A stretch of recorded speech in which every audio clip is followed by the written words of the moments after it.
From the blackest corners of your mind, they call, pulling you deep into shadow, twisting your senses, keeping you from sleep. It's time to face your darkest fears.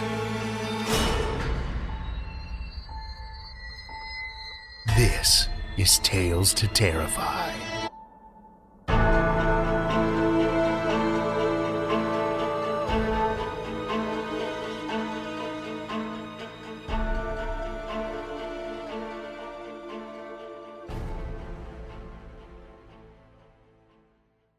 Good evening, children of the night, and welcome.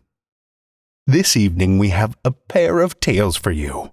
A classic tale of grave robbing, a bloodthirsty creature, and the descent into madness, and a modern tale of two sisters who share the same taste in men, but have one very important difference.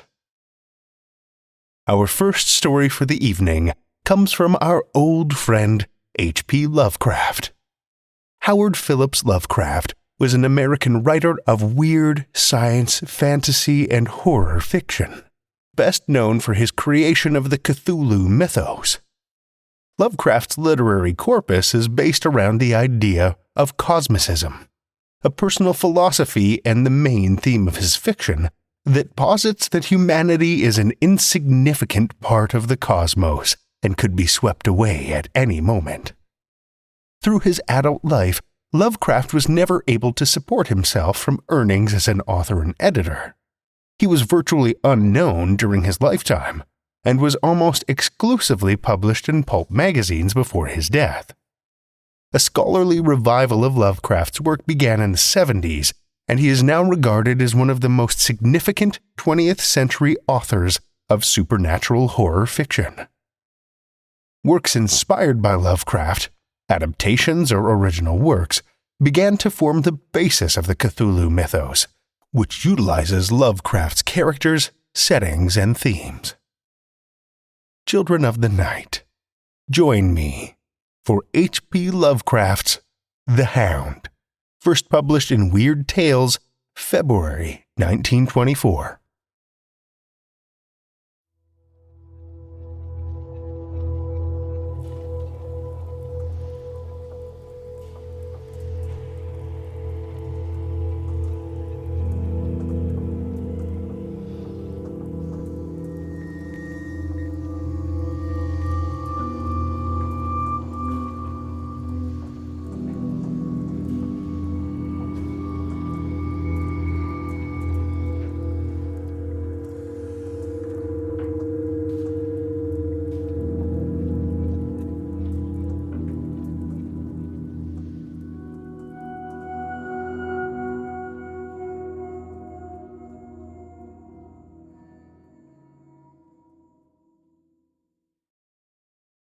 In my tortured ears there sounds unceasingly a nightmare whirring and flapping, and a faint distant baying, as of some gigantic hound.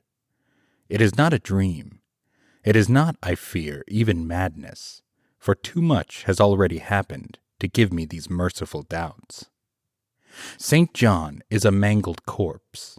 I alone know why, and such is my knowledge that I am about to blow out my brains for fear that I shall be mangled in the same way. Down unlit and illimitable corridors of eldritch fantasy sweeps the black, shapeless nemesis that drives me to self-annihilation. May heaven forgive the folly and morbidity which led us both to so monstrous a fate. Wearied with the commonplaces of a prosaic world, where even the joys of romance and adventure soon grow stale, St. John and I had followed enthusiastically every aesthetic and intellectual movement which promised respite from our devastating ennui. The enigmas of the symbolists and the ecstasies of the pre-Raphaelites all were ours in their time, but each new mood was drained too soon of its diverting novelty and appeal. Only the somber philosophy of the decadents could help us, and this we found potent only by increasing gradually the depth and diabolism of our penetrations. Baudelaire and Huysmans were soon exhausted of thrills, till finally there remained for us only the more direct stimuli of unnatural personal experiences and adventures. It was this frightful emotional need which led us eventually to that detestable course which even in my present fear I mention with shame and timidity, that hideous extremity of human outrage, the abhorred practice of grave robbing. I cannot reveal the details of our shocking expedition, or catalogue even partly the worst of the trophies adorning the nameless museum we jointly dwelt, alone and servantless. Our museum was a blasphemous, unthinkable place, where with the satanic taste of neurotic virtuosi, we had assembled a universe of terror and a secret room far, far underground, where huge winged demons carven of basalt and onyx vomited from wide grinning mouths weird green and orange light, and hidden pneumatic pipes ruffled into kaleidoscopic dances of death the line of red charnel things hand in hand woven in voluminous black hangings.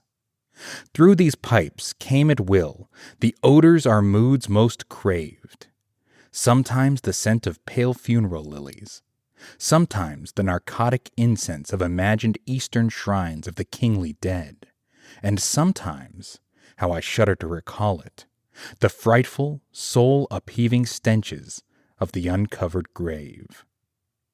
Around the walls of this repellent chamber were cases of antique mummies alternating with comely, lifelike bodies perfectly stuffed and cured by the taxidermist's art, and with headstones snatched from the oldest churchyards of the world. Niches here and there contained skulls of all shapes and heads preserved in various stages of dissolution. There one might find the rotting bald pates of famous noblemen, and the flesh and radiantly golden heads of new-buried children. Statues and paintings there were, all of fiendish subjects, and some executed by St. John and myself. A locked portfolio, bound in tanned human skin, held certain unknown and unnameable drawings which it was rumored Goya had perpetuated but dared not acknowledge. There were nauseous musical instruments, stringed, brass, woodwind, on which St. John and I sometimes produced dissonances of exquisite morbidity and cacodemoniacal ghastliness, whilst in a multitude of inlaid ebony cabinets reposed the most incredible and unimaginable variety of tomb loot ever assembled by human madness and perversity. It is of this loot, in particular, that I must not speak. Thank God I had the courage to destroy it long before I thought of destroying myself. The predatory excursions on which we collected our unmentionable treasures were always artistically memorable events. We were no vulgar ghouls, but worked only under certain conditions of mood, landscape, environment, weather, season, and moonlight. These pastimes were to us the most exquisite form of aesthetic expression, and we gave their details a fastidious technical care. An inappropriate hour, a jarring lighting effect, or a clumsy manipulation of the damp sod would almost totally destroy for us that ecstatic titillation which followed the exhumation of some ominous, grinning secret of the earth. Our quest for novel scenes and piquant conditions was feverish and insatiate. St. John was always the leader, and he it was who led the way at last to that mocking, accursed spot which brought us our hideous and inevitable doom. By what malign fatality were we lured into that terrible Holland churchyard? I think it was the dark rumor and legendary, the tales of one buried for 5 centuries, who had himself been a ghoul in his time, and had stolen a potent thing from a mighty sepulchre. I can recall the scene in these final moments, the pale autumnal moon over the graves, casting long, horrible shadows, the grotesque trees, drooping sullenly to meet the neglected grass and the crumbling slabs, the vast legions of strangely colossal bats that flew against the moon, The antique ivied church pointing a huge spectral finger at the livid sky. The phosphorescent insects that danced like death fires under the yews in a distant corner. The odors of mold, vegetation, and less explicable things that mingled feebly with the night wind from over far swamps and seas. And, worst of all, the faint, deep-toned baying of some gigantic hound, which we could neither see nor definitely place. As we heard the suggestion of baying, we shuddered, remembering the tales of the peasantry. For he whom we sought had centuries before been found in this self-same spot, torn and mangled by claws and teeth of some unspeakable beast. I remember how we delved in the ghoul's grave with our spades, and how we thrilled at the picture of ourselves.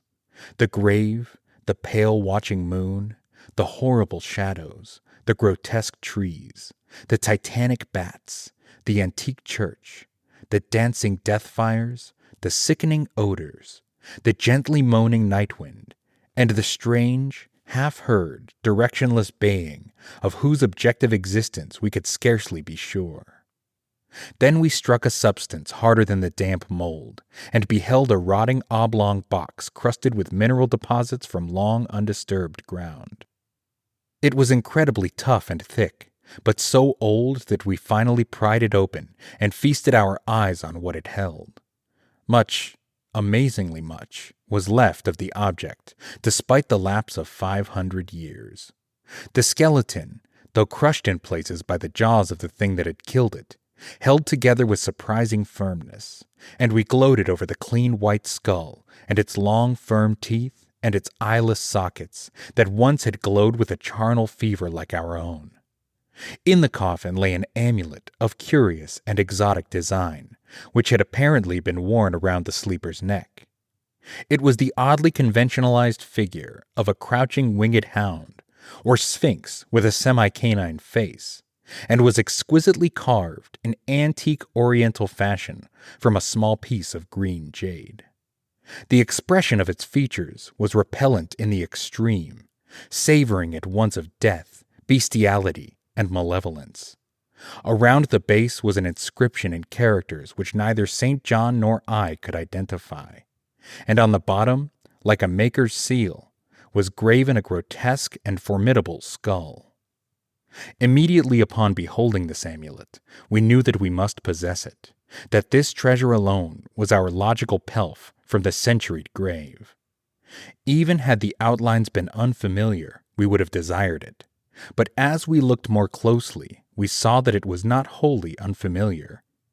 Alien it indeed was to all art and literature which sane and balanced readers know, but we recognized it as the thing hinted of in the forbidden Necronomicon of the mad Arab Abdul al-Zared, the ghastly soul symbol of the corpse-eating cult of inaccessible Lang in Central Asia. All too well did we trace the sinister lineaments described by the old Arab demonologist. Lineaments, he wrote, drawn from some obscure supernatural manifestation of the souls of those who vexed and gnawed at the dead. Seizing the green jade object, we gave a last glance at the bleached and cavern-eyed face of its owner and closed up the grave as we found it. As we hastened from the abhorrent spot, the stolen amulet in St. John's pocket, we thought we saw the bats descend in a body to the earth we had so lately rifled, as if seeking for more cursed and unholy nourishment. But the autumn moon shone weak and pale, and we could not be sure. So, too, as we sailed the next day away from Holland to our home, we thought we heard the faint, distant baying of some gigantic hound in the background. But the autumn wind moaned sad and wan, and we could not be sure. Less than a week after our return to England, strange things began to happen. We lived as recluses, devoid of friends, alone, and without servants in a few rooms of an ancient manor house on a bleak and unfrequented moor, so that our doors were seldom disturbed by the knock of a visitor. Now, however, we were troubled by what seemed to be a frequent fumbling in the night, not only around the doors, but around the windows also. upper as well as lower. Once we fancied that a large, opaque body darkened the library window when the moon was shining against it, and another time we thought we heard a whirring or flapping sound not far off. On each occasion, investigation revealed nothing, and we began to ascribe the occurrences to imagination, which still prolonged in our ears the faint, far baying we thought we had heard in the Holland churchyard. The jade amulet now reposed in a niche in our museum, and sometimes we burned a strangely scented candle before it. We read much in Alzared's Necronomicon about its properties and about the relation of ghosts' souls to the objects it symbolized, and were disturbed by what we read. Then terror came. On the night of September 24th, I heard a knock at my chamber door. Fancying it St. John's, I bade the knocker enter, but was answered only by a shrill laugh. There was no one in the corridor. When I aroused St. John from his sleep, he professed entire ignorance of the event, and became as worried as I. It was the night that the faint, distant baying over the moor became to us a certain and dreaded reality. 4 days later, whilst we were both in the hidden museum, there came a low, cautious scratching at the single door which led to the secret library staircase. Our alarm was now divided, for, besides our fear of the unknown, we had always entertained a dread that our grisly collection might be discovered. Extinguishing all lights, we proceeded to the door and threw it suddenly open, whereupon we felt an unaccountable rush of air, and heard, as if receding far away, a queer combination of rustling, tittering, and articulate chatter. Whether we were mad, dreaming, or in our senses, we did not try to determine. We only realized, with the blackest of apprehensions, that the apparently disembodied chatter was beyond a doubt in the Dutch language. After that, we lived in growing horror and fascination. Mostly we held to the theory that we were jointly going mad from our life of unnatural excitements, but sometimes it pleased us more to dramatize ourselves as the victims of some creeping and appalling doom. Bizarre manifestations were now too frequent to count. Our lonely house was seemingly alive with the presence of some malign being whose nature we could not guess, and every night that demonic baying rolled over the wind-swept moor, always louder and louder. On October 29th, we found in the soft earth underneath the library window a series of footprints utterly impossible to describe. They were as baffling as the hordes of great bats which haunted the old manor house in unprecedented and increasing numbers. The horror reached a culmination on November 18th, when St. John, walking home after dark from the dismal railway station, was seized by some frightful carnivorous thing and torn to ribbons. His screams had reached the house, and I had hastened to the terrible scene in time to hear a whir of wings and see a vague black cloudy thing silhouetted against the rising moon. My friend was dying when I spoke to him, and he could not answer coherently. All he could do was whisper, "The amulet, that damned thing." Then he collapsed, an inert mass of mangled flesh. I buried him the next midnight in one of our neglected gardens, and mumbled over his body one of the devilish rituals he had loved in life. And as I pronounced the last demonic sentence, I heard afar on the moor the faint baying of some gigantic hound. The moon was up, but I dared not look at it. And when I saw on the dim, lighted moor a wide nebulous shadow sweeping from mound to mound, I shut my eyes and threw myself face down upon the ground. When I arose, trembling, I know not how much later, I staggered into the house and made shocking obeisances before the enshrined amulet of green jade. Being now afraid to live alone in the ancient house on the moor, I departed on the following day for London, taking with me the amulet after destroying by fire and burial the rest of the impious collection in the museum. But after 3 nights I heard the baying again, and before a week was over felt strange eyes upon me whenever it was dark. One evening, as I strolled on Victoria Embankment for some needed air, I saw a black shape obscure one of the reflections of the lamps in the water. A wind, stronger than the night wind, rushed by, and I knew that what had befallen St. John must soon befall me. The next day I carefully wrapped the green jade amulet and sailed for Holland. What mercy I might gain by returning the thing to its silent, sleeping owner I knew not, but I felt that I must try any step conceivably logical. What the hound was, and why it had pursued me, were questions still vague, but I had first heard the baying in that ancient churchyard, and every subsequent event, including St. John's dying whisper, had served to connect the curse with the stealing of the amulet. Accordingly, I sank into the nethermost abyss of despair when, at an inn in Rotterdam, I discovered that thieves had despoiled me of this sole means of salvation. The baying was loud that evening, and in the morning I read of a nameless deed in the vilest quarter of the city. The rabble were in terror, for upon an evil tenement had fallen a red death beyond the foulest previous crime of the neighborhood. In a squalid thieves' den, an entire family had been torn to shreds by an unknown thing which left no trace, and those around had heard all night a faint, deep, insistent note as of a gigantic hound. So at last I stood in the unwholesome churchyard, where a pale winter moon cast hideous shadows, and leafless trees drooped sullenly to meet the withered frosty grass and cracking slabs, and the ivied church pointed a jeering finger at the unfriendly sky, and the night wind howled maniacally from over frozen swamps and frigid seas. The baying was very faint now, and it ceased altogether as I approached the ancient grave I had once violated, and frightened away an abnormally large horde of bats, which had been hovering curiously around it. I know not why I went thither unless to pray, or gibber out insane pleas and apologies to the calm white thing that lay within. But, whatever my reason, I attacked the half-frozen sod with a desperation partly mine and partly that of a dominating will outside myself. Excavation was much easier than I expected, though at one point I encountered a queer interruption when a lean vulture darted out of the cold sky and pecked frantically at the grave earth until I killed him with a blow of my spade.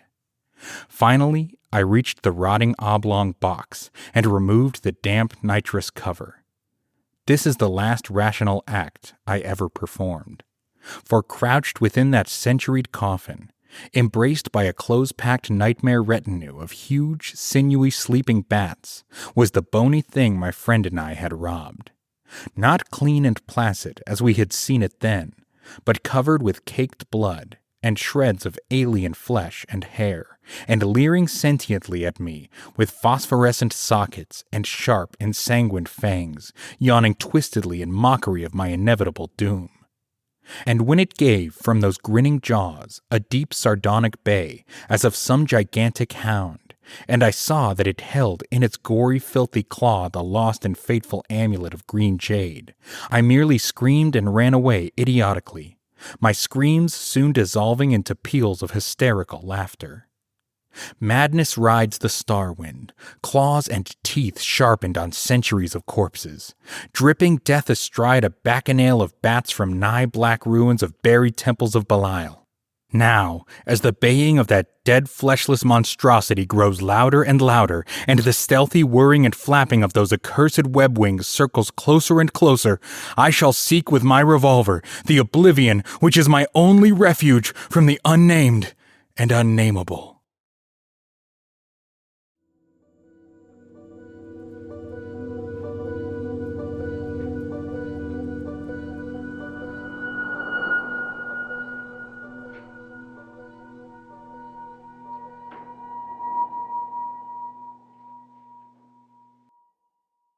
That was H.P. Lovecraft's The Hound, as read by Jesse Holt.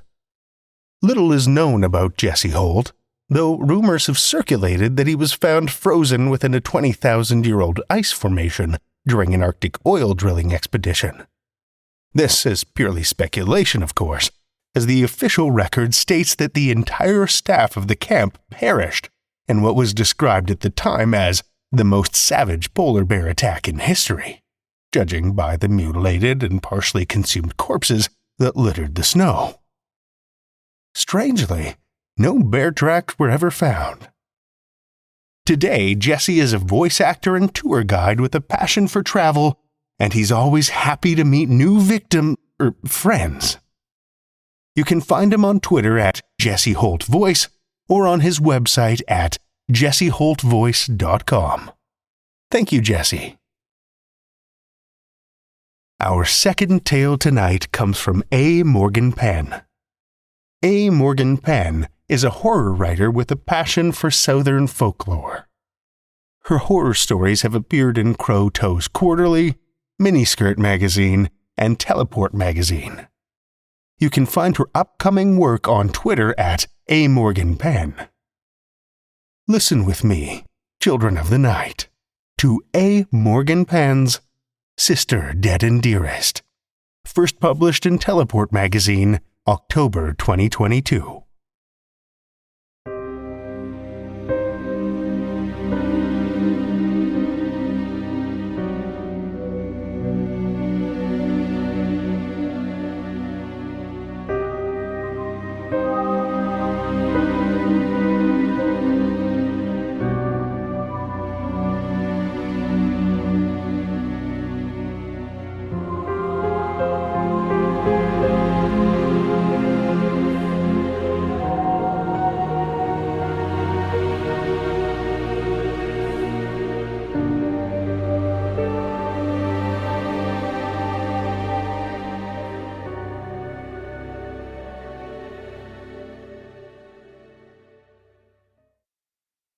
A prickle of fear runs down my spine as I comb through the knotted ends of my hair.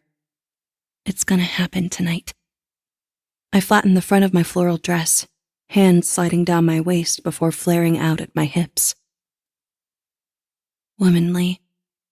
The word arrests my mind. Grown up. Something Gretchen will never be. My eyes flit to the open bathroom door and back to the veiled mirror above the sink. It won't hurt to take a peek. I need to know what I'm working with, after all. I tiptoe across the cold tile floor and nudge the door closed. I stare back at the mirror, heart battering against my ribs like it's trying to escape. It's trying to get away, too. Be nice, Gretchen, I say, tugging down the black veil. Another shiver creeps down my spine, settling into a tingle just above the small of my back. I inch toward the mirror, moving as if my reflection is some skittish animal I'm looking to tame. I'm almost there, almost able to see her, when a barrage of knocks assaults my ears. I toss the veil back over the bathroom mirror and fly downstairs, my bare feet pounding against the hardwood like a racehorse. A sliver of golden hair and tan skin dances behind the kitchen curtains as he raps on the back door. Kurt. My tummy feels warm and full of butterflies as I invite him in. A puff of warm air blows in with him, giving me a taste of the sweltering heat he just spent the last hour walking through. A ring of sweat collars his shirt, and my eyes rove over to the frayed ends where his sleeves used to be. Strands of dirty blonde hair peek out from his armpits, and I remember I forgot to shave this morning. Maybe I could dart back up to the bathroom and... Can I get some water or something? Kurt asks, wiping his face with the bottom of his black shirt. Sure thing. I run to the cupboard and pull out a tall crystal glass before running it under the tap. Thanks. He gulps it down in about 3 swallows, his Adam's apple bobbing as he does so. Kurt doesn't wait for me to fill it back up, instead going to the sink and filling it himself. He only knocks back half the second glass before setting it on the counter. My face flushes when he turns to me, his lips still wet with water and his hair plastered to his face and neck. Pretty, I think, as our eyes meet. I hope he thinks the same of me. He's got sharp eyes, hooded under the weight of his brow and half obscured by his cheeks, giving him a chronically tired look. Like he's either just woken up or just stopped crying. That's probably why everyone thinks he's so mean. "Sorry about your grandma," he says, as if the words themselves confuse him. Like he's thinking, what the hell am I apologizing for? I didn't do anything. "It's all right. I mean, it was a long time coming, so not really a surprise." My voice sounds different, affected, as if I'm putting it on. Kurt nods, licking the salt from his lips and leaning back against the counter.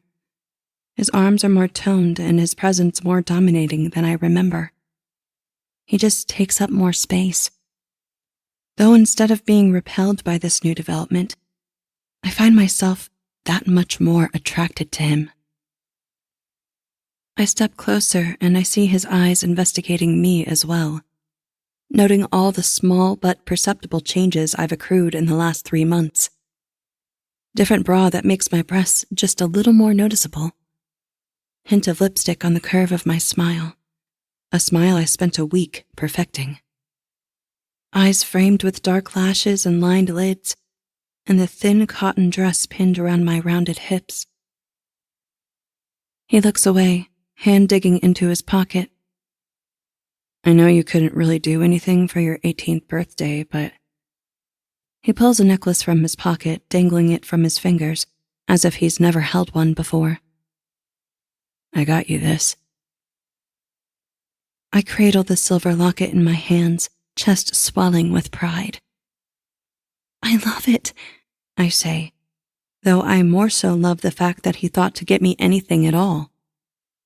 The fact that he bought it for me, and me alone. "It's nothing, really," he answers, relinquishing the silver chain into my hands. I glance up to find a dusting of red across his cheeks as he averts his eyes from the whole scene. "Thank you." I wrap my arms around him, and it feels like I'm hugging a furnace.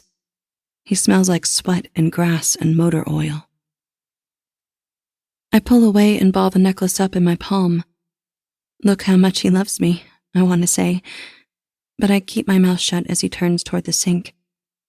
He glares down at the tap like he's debating whether to get another drink. "Hey," he says, head jerking upward to meet my gaze. "Can I go to the bathroom? I gotta piss."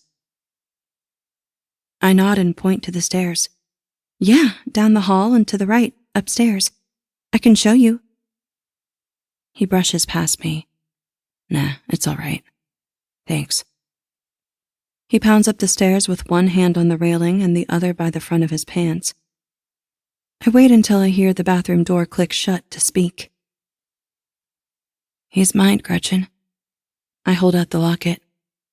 "Look, he even got me this. You can't have him, all right?" It's still gonna happen tonight.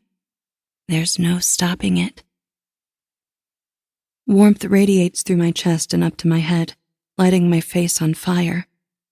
I reach for the half-empty glass he left on the counter, nearly knocking it over before my fingers tangle around the cool crystal. I bring it to my mouth, positioning it exactly where his lips had been, and I drink.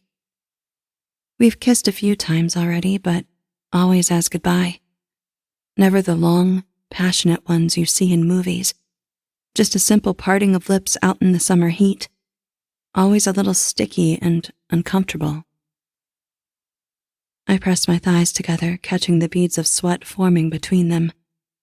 I could count the times he's kissed me or touched me or just really looked at me on my hands. He's not like other boys I've seen. He doesn't paw at me or beg for attention or tease.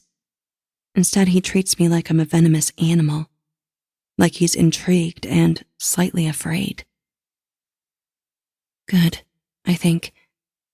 I am something to be feared. I pass the antique floor-length mirror on my way up the stairs. The mirror cuts an intimidating figure with its face draped in heavy red cloth. It looks almost sinister, sitting there in the corner by the landing, like a veiled watcher. Gretchen's gnarled stump peeks out from an uncovered corner at the bottom of the mirror, her skin just as pale as it was a decade ago. She doesn't try to copy me in that way, at least. I'm waiting for him at the top of the stairs when he emerges, his thumb looped around the front of his distressed jeans. It looks like he took time to wash his face and style his hair while he was in there. "You missed a spot," I smile, plucking a shredded clover leaf from behind his ear. He smiles back, a puff of air exiting his nose as his shoulders slacken. I lean in, but he pulls away. "What's with all the mirrors?" he asks, gesturing to the bathroom, and then to the hallway mirror just outside Granny's bedroom. "Why are they all covered up?" "Just a thing my family does whenever someone dies in the house. We have to cover the mirrors and open the windows for a few days, so the spirits don't get stuck." Stuck? My mind snags on the question, raising the hair on the back of my neck. It's just a silly old tradition to help the dead move on so they don't haunt you, I guess. "And you and your folks believe in that stuff?" I shrug, shaking the goosebumps from my flesh. My grandma did. And I guess Mom went a little overboard since she died on my birthday. "It's a little freaky, I guess." "Oh?" I inch forward until the ends of our feet touch. "Does it scare you? Being all alone, here with me?" He smiles. "Does it scare you to be alone with me?" "No," I say, stepping on top of his shoes and peering up at him through my lashes. "Being alone doesn't scare me at all. I'm never alone." I glance over my shoulder, half expecting to find Gretchen crawling up the stairs. "Stay away," I tell her. "What was that just now?" he says, looking down my sightline before settling back on me. "What were you looking at?" I shake my head, curling my lips upward until they dig into my cheeks. "Just thought I heard something is all. It's fine." His eyes dart over to the railing and downstairs. "Do you think it's your parents? Could they be here?" "No." I run my hand down his bicep, taking measure of the solid heat and throbbing pulse beneath his skin. "It's fine.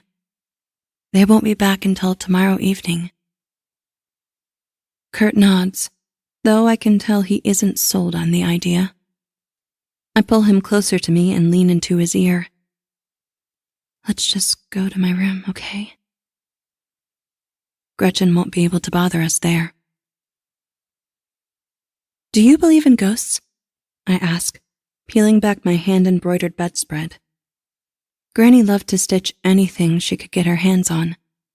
Her embroidery hoop sits in the corner of my room, a half-finished handkerchief still stretched across it. My birthday present. "Do you?" he replies as he slips out of his boots. "Sometimes. Old houses always feel haunted even if they really aren't. Like creaking floors and rattling vents and all that. Just making sure you won't freak out if you hear something go bump in the night." He leans against the doorway, arms crossed and eyes focused on me. "Bumps in the night don't scare me. I hear plenty of those at home." I'm not talking about firecrackers or next-door neighbors. I swear it'll sound just like someone stomping down the hall or whispering outside the door. So if you hear any of that, just ignore it. It's nothing. Like clockwork, the air conditioner kicks on and cool air vibrates through the vents. Kurt flinches at the sudden hum thundering through the house. "See?" I laugh and he glares back. For a second I think I've upset him, but then I see the telltale dimples dug into his cheeks. "You weren't lying." He smirks, ambling to the bed. I feel it dip under his weight and wonder what it'll be like to fall asleep next to him. Sweaty, I think, and tug down another layer of sheets.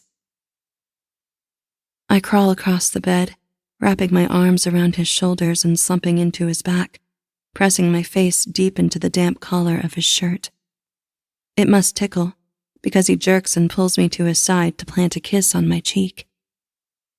I turn my head and catch his lips on my mouth, dragging him on top of me. My hands slip under his shirt, trailing up the taut muscles of his stomach. I know his body won't be this tightly wound forever. He'll get older and fatter, with a pouching stomach and receding hairline. But I'll get older too. Older and fatter and uglier. And that's what will make it so special. That we'll stay together despite the changes. That even if she tries, Gretchen could never imitate us in all our ugly beauty. Are you sure? He asks, squeezing where my hips meet my waist. I want to make you mine. His arms tingle around me like warm tree roots, pulling me close so that my body melds into his. We fit together like needle and thread. I nuzzle back into his embrace, his hot breath tickling the back of my neck. He twitches, arms tightening around me and legs flexing until his ankles pop. Is he dreaming? I turn to check if his eyes are still closed, but I can't see anything in the low light. Just the straight angle of his jaw and a few glinting hairs. I'm about to fall back to sleep when a thud echoes up the stairs. My pulse quickens and my eyes shoot toward the door. Open. He must have gotten up in the night, I think. Forgotten to close it. Another thud rings out, a floorboard popping in and out of place as someone jumps on the swollen slat of wood. Stay away, Gretchen, I whisper through clenched teeth. You can't have him. The thuds continue, dragging up the stairs as her nails gnaw into the floor. She pulls herself up slowly, her body thudding against each step. Gretchen, I whisper again, and Kurt squeezes the air out of my chest, his body twitching against mine. At least he's still sleeping. She sputters once she reaches the top of the stairs, hacking out a low laugh as she drags herself down the hall. I hear her skin scrape against the old wood, splinters digging deep into her putrid wound beds. Her breath comes out in rattling growls, hissing through the air like a crackling fire. She crawls to my door, peeking out from behind the white frame. Go away. She smiles, revealing a pock-marked imitation of my face behind her greasy black hair. I won't share him with you. She shakes her head and points a gnarled finger at Kurt. He's mine, I rasp out. She shakes her head again, limping through the doorway and sidling up beside the bed. Want? She wheezes, the word catching in her throat like an eye on a hook. No, I whisper, a tear rolling down my cheek as she climbs onto the bed. I cannot move, cannot breathe as she slides on top of me. She smells of iron and dust, like an old attic smothered in blood.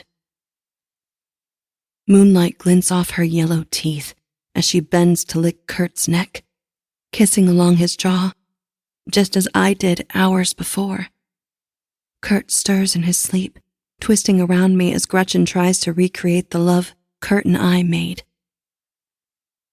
I always hated sharing with her, even when we were little, even before we were born.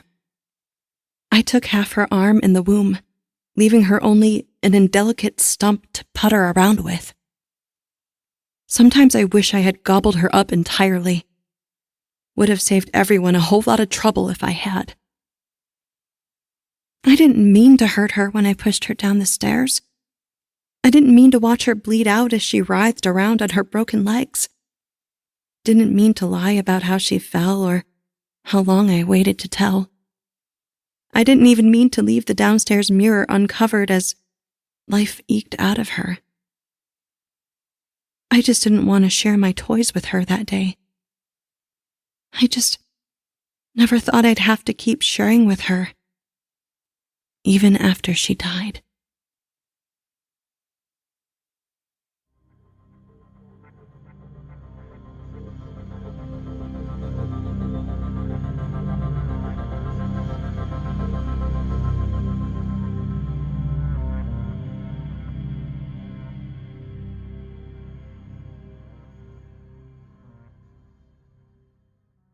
That was A. Morgan-Penn's Sister, Dead, and Dearest, as read by Heather Thomas.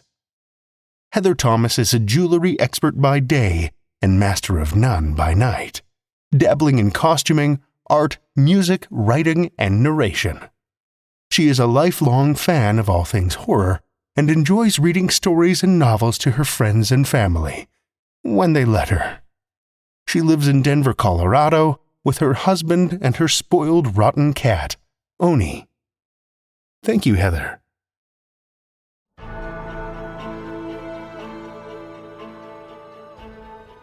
Well, children of the night, the hour is late, and we've run out of tales to tell. For now. Tales to Terrify is made possible by the tremendous generosity of our supporters on Patreon and PayPal. Incredible fans like Amanda Carrillo, Lestle Baxter, Orion D, Hegre, and Paul Belcher, whose generous support helps keep the lights on and flickering ominously. Not a supporter already? Head over to patreon.com/Tales to Terrify, where you'll find all kinds of perks like ad-free episodes, bonus content, and one-of-a-kind collectibles and merch packs. Every dollar goes back into this show to make it as horrific as possible, and we appreciate it so much. Want another way to support the show that doesn't cost a cent? Head over to Stitcher, Podchaser, or Apple Podcasts and leave us a 5-star review. You'll not only put an unnaturally wide smile on our faces, but help new listeners discover our terrifying tales too. Why not share your love of the show out in the world with some Tales to Terrify merch? TalesToTerrify.com/merch will take you to our TeePublic store, where we've got a great collection of creepy custom and curated designs that's always growing. Tales to Terrify is produced by Seth Williams, Meredith Morgenstern, Andrew Gibson, and myself, Drew Sebastini, with original theme by Nebulous Entertainment. Tales to Terrify is distributed under a Creative Commons Attribution, Non-Commercial, No Derivatives license. Join us again next week as we haunt the dark corners of your mind with more Tales to Terrify.